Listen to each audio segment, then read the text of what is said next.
오늘 말씀은 사도행전 21장부터 24장 말씀입니다. 봉독합니다. 우리는 그들과 작별 인사를 한 뒤에 배를 타고 곧장 곳으로 갔습니다. 이튿날 우리는 로도에 들렀다가 거기서 바다라로 떠났습니다. 그곳에서 우리는 베니게로 가는 배를 만나서 그 배를 타고 떠났습니다. 기프로스 섬이 눈앞에 나타났을 때 우리는 그 섬을 왼쪽에 두고 시리아로 가다가 두로에 배를 댔습니다. 그곳에서 배가 짐을 풀기로 되어 있었기 때문입니다. 우리는 두로에서 신자들을 만나 일주일을 그들과 함께 지냈습니다. 그들은 성령께서 알려주신 대로 바울에게 예루살렘에 가지 말라고 만류했습니다. 그러나 그들과 함께한 시간이 다 되자 우리는 그곳을 떠나 여행길에 올랐습니다. 모든 신자들이 아내와 아이들을 데리고 도시 바깥까지 나와 우리를 배웅해 주었습니다. 우리는 모두 바닷가에서 무릎을 꿇고 기도했습니다. 서로 작별 인사를 나눈 후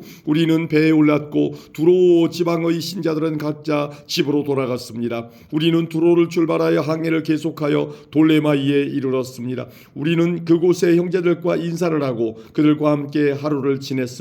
이튿날 우리는 돌레마이를 떠나 가이사랴로 갔습니다. 그곳에서 7 집사 가운데 한 사람인 전도자 빌립의 집에 들어가 그와 함께 지냈습니다. 빌립에게는 결혼하지 않은 4딸이 있었습니다. 그들은 모두 예언하는 사람이었습니다. 우리가 여러 날 그곳에 머물고 있는 동안 아가보라는 예언자가 유대에서 내려왔습니다. 그가 우리에게 와서 바울의 허리띠를 가져다가 자기 손과 발을 묶고 말했습니다. 성령께서 예루살렘에 사는 유대인들이 이 허리띠 임자를 이와 같이 묶어서 이방인들에게 넘겨줄 것이라고 말씀하십니다. 우리는 그 말을 듣고 그곳 사람들과 함께 바울에게 예루살렘에 올라가지 말라고 간곡하게 말했습니다. 그때 바울은 이렇게 대답했습니다. 어찌하여 그렇게 울면서 나의 마음을 아프게 하십니까? 나는 예루살렘에서 묶이는 것뿐만 아니라 주 예수님의 이름을 위해 죽는 것까지도 각오하고 있습니다. 바울이 우리의 고난을 받아들이려 하지 않았기 때문에 우리는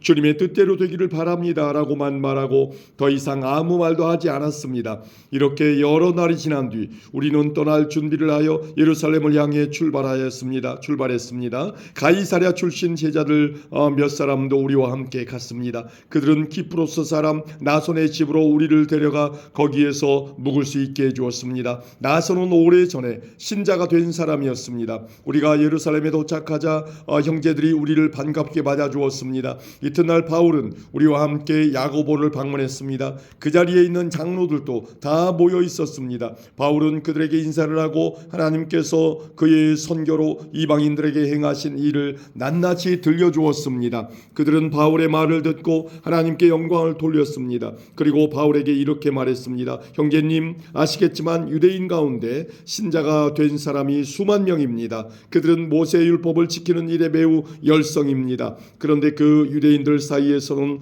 당신이 이방인들과 어울려 사는 유대인들에게 모세의 율법에서 떠나 자녀에게 할례도 행하지 말고 유대의 관습도 지키지 말라고 가르쳤다는 소문이 돌고 있습니다. 그러니 어떻게 하면 좋겠습니까? 틀림없이 그들은 당신이 이곳에 왔다는 소식을 듣게 될 것입니다. 그러니 우리가 일러주는 대로 하십시오. 우리 중에 하나님께 서약을 한 사람이 4명이 있습니다. 이 사람들을 데리고 가서 함께 정결 의식을 행하십시오. 그리고 형제께서 그들의 머리를 깎는 값을 대주십시오. 그러면 그들이 그대에 대한 소문이 모두 사실이 아니고 그대도 율법을 지키며 살고 있다는 것을 알게 될 것입니다. 이방인 신자들에 대해서는 우리가 이미 그들에게 편지를 써서 우상에게 바친 음식과 피와 목졸라 죽인 짐승의 고기를 먹지 말 것과 음란한 행동을 멀리할 것을 부탁한 적이 있습니다. 이튿날 바울은 그 사람들과 함께 정결 의식을 행하였습니다. 그런 뒤에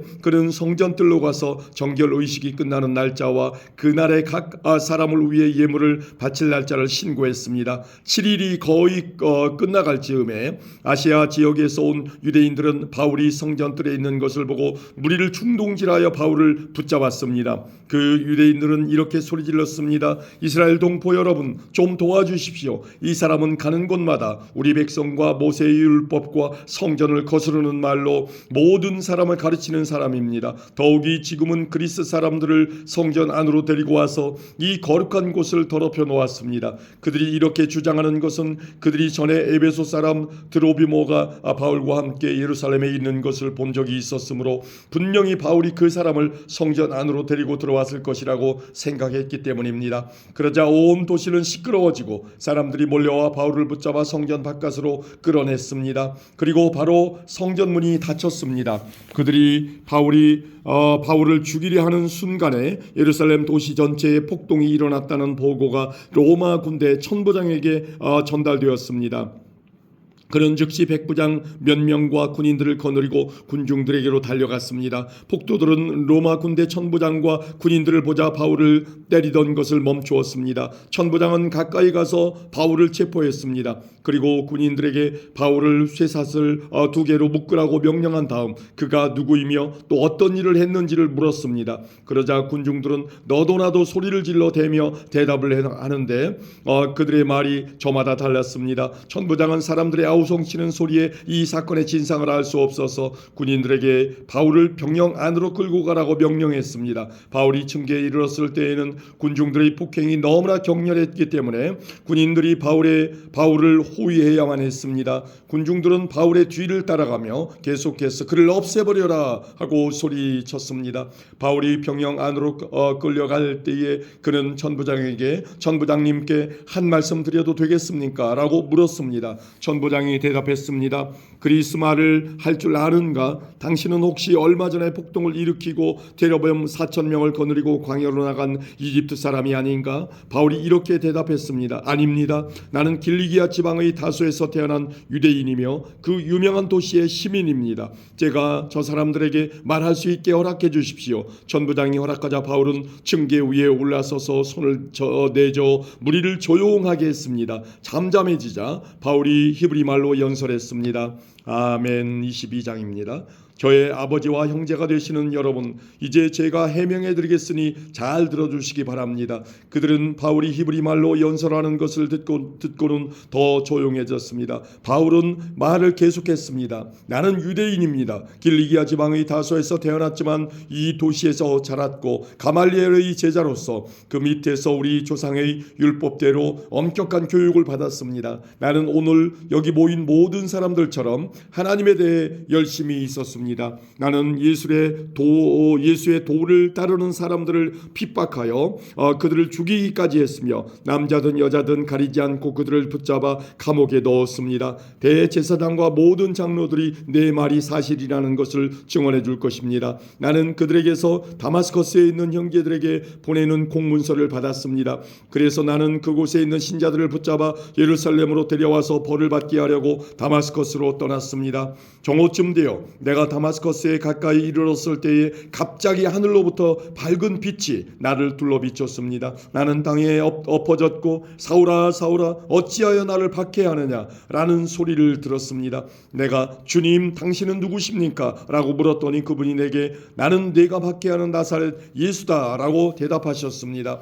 나와 함께 있던 사람들은 그 빛은 보았으나 나에게 말씀하시는 분의 음성은 듣지 못했습니다. 나는 주님 제가 어떻게 하면 되겠습니까? 라고 물었습니다. 그때 주님께서는 일어나 다마스커스로 가거라. 거기에 가면 네가 해야 할 일을 모두 일러줄 사람이 있을 것이다 라고 대답하셨습니다. 나는 그 빛의 광채 때문에 앞을 보지 못하게 되었습니다. 그래서 나와 함께 가던 사람들이 손에 이끌려 다마스커스로 들어갔습니다. 다마스커스에 아나니아라는 사람이 있었습니다. 아나니아는 모세의 율법을 따라 사는 경건한 사람이었으며 그곳에 사는 유대인들에게 존경을 받는 사람이었습니다. 아나니아가 나를 찾아와 내 곁에 서서 사울 형제 눈을 뜨시오 하고 내게 말했습니다. 그 순간 나는 눈을 떠 그를 보았습니다. 그때 아나니아가 말했습니다. 우리 조상의 하나님께서 오래전에 당신을 택하셔서 그분의 뜻을 알게 하셨고 그 의로우신 분을 보게 하시며 그분의 입에서 나오는 말씀을 듣게 하셨습니다. 당신은 모든 사람들에게 당신이 보고 들은 것을 전하는 그분의 증인이 될 것입니다. 그러니 이제 무엇을 더 기다리겠습니까? 일어나 세례를 받으십시오. 그리고 그분의 이름을 부르십시오. 그러면 죄 사함을 얻게 될 것입니다. 그 후 내가 예루살렘으로 돌아와 성전들에서 기도하고 있는 도중에 어떤 환상을 보게 되었습니다. 그 환상 중에 주님을 보았는데 주님께서 내게 말씀하셨습니다. 서둘러 예루살렘을 떠나라. 이곳 사람들은 네가 나를 증언하는 것을 받아들이지 않을 것이다. 그래서 나는 대답했습니다. 주님, 이들은 제가 여러 회당을 돌아다니며 주님을 믿는 사람들을 잡아 감옥에 가두고 때리기까지 한 일을 잘 알고 있습니다. 뿐만 아니라 주님의 증인인 스데반이 죽임을 당할 때에 제가 그 자리에 있던 것도 알고 있습니다. 저는 그때 거기에 서서 그들이 스데반을 죽이는 일에 찬성했으며 그를 죽이는 사람들의 옷을 맡아 죽이기까지 했습니다. 그러나 주님께서는 내게 가거라, 내가 너를 멀리 이방인들에게 보내겠다 하고 말씀하셨습니다. 사람들은 바울의 말을 여기까지 듣고 있다가 목소리를 높여 이런 놈은 없애버려라, 살려두어서는 안 된다라고 소리 질렀습니다.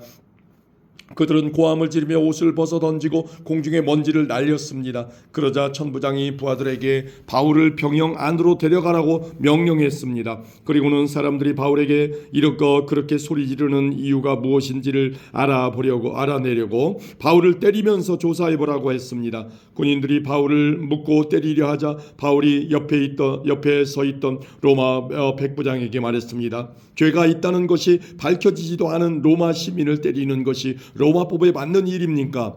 그 말을 들은 백부장은 천부장에게 가서 이제 어떻게 하실 계획입니까? 이 사람은 로마 시민입니다 라고 알렸습니다. 천부장이 바울에게 다가가 물었습니다. 당신이 로마 시민이라는 말이 참말이요? 바울이 그렇습니다 하고 대답했습니다. 천부장이 말했습니다. 나는 돈을 많이 들여서 로마 시민권을 얻었소. 바울이 말했습니다. 나는 태어날 때부터 로마 시민인 사람입니다. 그러자 바울을 신문하려던 사람들이 곧 물러났습니다. 천부장은 바울이 로마 시민이라는 사실을 알고 그를 결박한 일로 두려워했습니다. 이튿날 천부장은 유대인들이 무슨 일 때문에 바울을 고소하는지 알아보려 했습니다. 그래서 그는 대제사장들과 유대 공의회를 소집하게 했습니다. 천부장은 바울을 묶은 사슬을 풀어주고 그를 데리고 나가 공의회 앞에 세웠습니다. 아멘. 23장입니다. 바울이 유대 공의회를 똑바로 쳐다보며 말했습니다. 형제 여러분, 나는 이날까지 하나님 앞에서 선한 양심을 가지고 살아왔습니다. 그 순간 대제사장 아나니아가 바울 가까이 서 있는 사람들에게 바울의 입을 치라고 명령했습니다. 그러자 바울이 아나니아에게 말했습니다. 하나님께서 당신을 치실 것이요, 당신은 겉만 하얗게 휘칠한 벽과 같소. 당신은 율법대로 나를 재판한다고 거기에 앉아 있으면서 어떻게 스스로는 율법을 어겨가며 나를 치라고 말을 할 수 있소. 바울 가까이 서 있던 사람들이 바울에게 말했습니다. 당신이 하나님의 대제사장을 감히 욕할 수 있어. 바울이 대답했습니다. 형제 여러분, 나는 그 사람이 대제사장인 줄 몰랐습니다. 성경에도 이르기를 내 백성의 지도자를 욕하지 말라고 하였습니다. 바울은 공의회에 모인 사람 가운데 일부는 사두개파 사람이었고 일부는 바리새파 사람이라는 것을 알고는 큰 소리로 말했습니다. 형제 여러분, 나는 바리새파 사람이며 바리새파 사람의 아들입니다. 나는 지금 죽은 사람이 부활할 것이라는 소망 때문에 재판을 받고 있습니다. 바울이 이렇게 말을 하자 바리새파 사람들과 사두개파 사람들 사이에 다툼이 일어나 공의회 의원들이 나뉘었습니다. 그것은 사두개파 사람들은 죽은 사람의 부활이 없으며 천사나 영도 없다고 주장한 반면 바리새파 사람들은 그것을 다 인정하였기 때문입니다. 그래서 큰 소동이 일어났습니다. 바리새파 사람들 중에서 율법학자 몇 사람이 일어나 우리는 이 사람에게서 아무런 잘못도 찾을 수 없습니다. 어쩌면 천사나 영이 이 사람을 시켜서 말하는 것인지도 모릅니다 라고 바울을 두둔했습니다. 다툼이 점점 심각해지자 천부장은 유대인들 때문에 바울의 몸이 찢겨지지나 않을까 걱정이 되었습니다. 천부장은 군인들에게 내려가서 강제로라도 바울을 군중들 손에서 빼내어 병영으로 데리고 가라고 명령했습니다. 그날 밤에 주님께서 바울 곁에 서서 말씀하셨습니다. 용기를 내어라. 내가 예루살렘에서 나를 증언한 것 같이 로마에서도 나를 증언하여야 한다. 이튿날 아침 유대인들은 바울을 죽일 음모를 꾸몄습니다. 그들은 바울을 죽이기 전에는 아무것도 먹지도 않고 마시지도 않겠다고 맹세했습니다. 이러한 음모에 가담한 사람들은 40명이 넘었습니다. 그들이 대제사장들과 장로들에게 가서 말했습니다. 우리는 바울을 죽이기 전에는 아무것도 입에 대지 않겠다고 맹세했습니다. 그러니 이제 여러분들과 공의회에서는 천부장에게 가서 바울이 한 일에 대해 좀 더 자세히 신문할 것이 있으니 바울을 내어달라고 부탁하십시오. 그러면 우리는 기다리고 있다가 바울이 이리로 오는 길에 그를 없애버리겠습니다. 준비는 이미 다 되어 있습니다. 그러나 바울의 조카가 이 음모를 듣고 병영으로 가서 바울에게 그 사실을 알려주었습니다. 그래서 바울이 백부장 한 명을 불러 이 젊은이를 천부장에게 데려가 주십시오. 천부장에게 전할 말씀이 있답니다라고 말했습니다. 백부장이 바울의 조카를 데리고 천부장에게 가서 말했습니다. 바울이란 죄수가 저를 불러 이 젊은이를 천부장님께 데려가 달라고 부탁해서 데려왔습니다. 천부장님께 드릴 말씀이 있답니다. 천부장이 젊은이의 손을 잡고 아무도 없는 곳으로 데려가 물었습니다. 내게 전할 말이 무엇이냐? 젊은이가 말했습니다. 유대인들이 천부장님께 바울을 신문할 것이 더 있다는 구실을 대면서 내일 바울을 그들의 공의회로 끌어내어 달라고 천부장님께 청하기로 결정했답니다. 그러나 그들의 말을 고지 듣지 마십시오. 40명도 더 되는 사람들이 숨어서 바울을 기다리고 있습니다. 그들은 바울을 죽이기 전에는 아무것도 먹지도 않고 마시지도 않겠다고 맹세까지 하였습니다. 그들은 지금 준비를 다 해놓고 천부장님의 승낙만 기다리고 있습니다. 천부장이 젊은이를 돌려보내면서 내가 이 내용을 내게 알렸다고 아무에게도 말하지 마라 하고 단단히 주의를 주었습니다. 천부장이 백부장 2명을 불러 다음과 같이 명령했습니다. 병사 200명과 기병대 70명과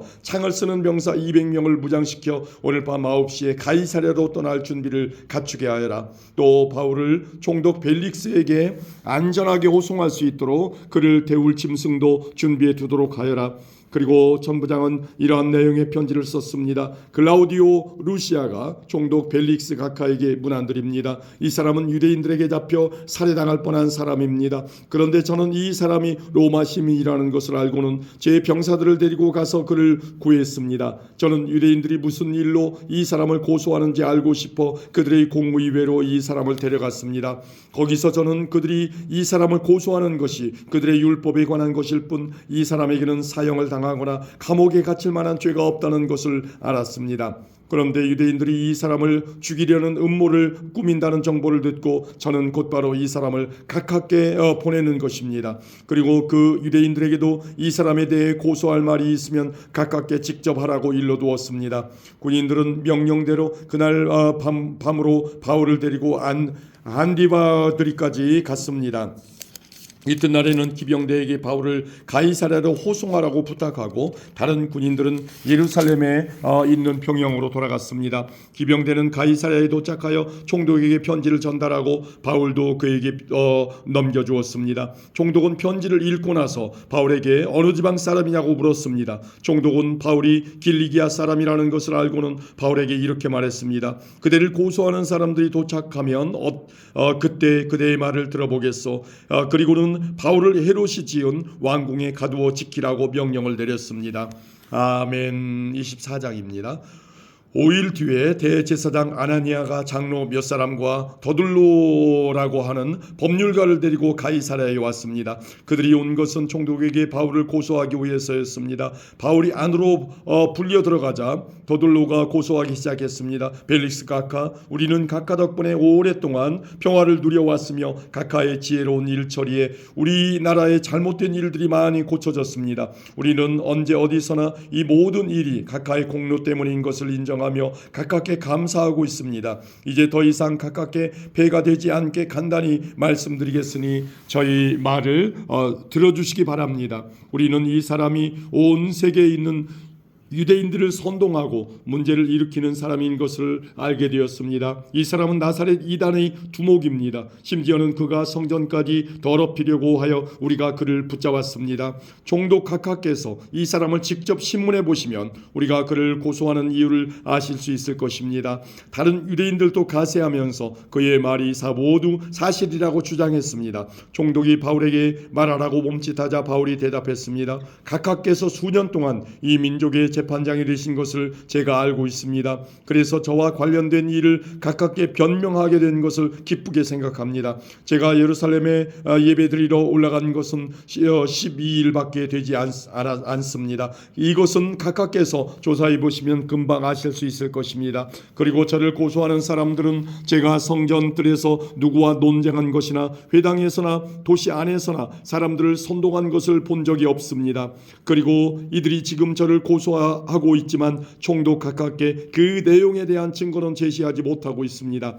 그러나 저는 가깝게 이 사실을 고백합니다. 저는 유대인들이 소위 이단이라고 말하는 예수의 도를 따르는 사람으로서 우리 조상의 하나님을 섬기며 모세의 율법과 예언자들의 책에 적힌 것도 다 믿는다는 사실입니다. 저는 이 사람들이 간직하고 있는 것과 똑같이 하나님께 대한 소망을 가지고 있습니다. 그것은 의로운 사람이든 불의한 사람이든 모든 사람이 다시 부활하리라는 소망입니다. 그래서 저는 언제나 하나님과 사람들 앞에서 저의 깨끗한 양심을 간직하려고 힘쓰고 있습니다. 저는 여러 해 동안 예루살렘을 떠나 있다가 저희 민족에게 구제금을 전하고 하나님께 예물을 바치려고 예루살렘에 다시 돌아왔습니다. 그들이 저를 본 것은 제가 성전들에서 정결 예식을 행하고 있을 때였습니다. 저는 소동을 일으키지도 않았고 제 주위에 군중들이 모여 있지도 않았습니다. 그 자리에는 아시아에서 온 유대인들이 있었는데 저를 고소할 일이 있었다면 그들이 직접 각하 앞에 와서 저를 고소했을 것입니다. 그렇지 않으면 제가 예루살렘에서 유대인의 공의회 앞에 섰을 때에 이들이 제게서 무슨 잘못을 찾아냈는지 여기 서 있는 이 사람들에게 말해보라고 하십시오. 제가 그들 앞에 섰을 때 한 말은 오직 하나, 곧 오늘 제가 여러분 앞에서 재판받는 것은 죽은 사람의 부활에 관한 것 때문이다 라고 외친 것뿐입니다. 당시에 벨릭스는 이미 예수의 도에 관한 것을 자세히 알고 있었으므로 천부장 루시아가 오면 여러분들이 제기한 고소 문제를 처리하겠소라고 말하고서 재판을 연기하였습니다. 벨릭스는 백부장에게 명령하여 바울을 잘 지키되 어느 정도 자유를 주고 친지들이 그를 돌보아주는 것을 막지 말라고 말했습니다. 며칠 뒤에 벨릭스는 유대인인 자기 아내 드루실라와 함께 와서 바울을 불러내어 그리스도 예수를 믿는 것에 관한 가르침을 들었습니다. 그러나 바울이 정의와 절제하는 일과 장차 임할 심판에 대해 이야기하자 벨릭스는 두려워하며 지금은 그만하고 가시오. 시간이 나면 다시 그대를 부르겠소라고 말했습니다. 그러면서도 벨릭스는 바울에게서 돈을 받을 수 있지는 않을까 하는 기대감에 바울을 자주 불러내어 함께 이야기를 나누었습니다. 두 해가 지난 후에 보르기오 베스도가 벨릭스의 후임으로 총독이 되었습니다. 그런데 벨릭스는 유대인들에게 환심을 사려고 바울을 그대로 감옥에 가두어 두었습니다. 아멘.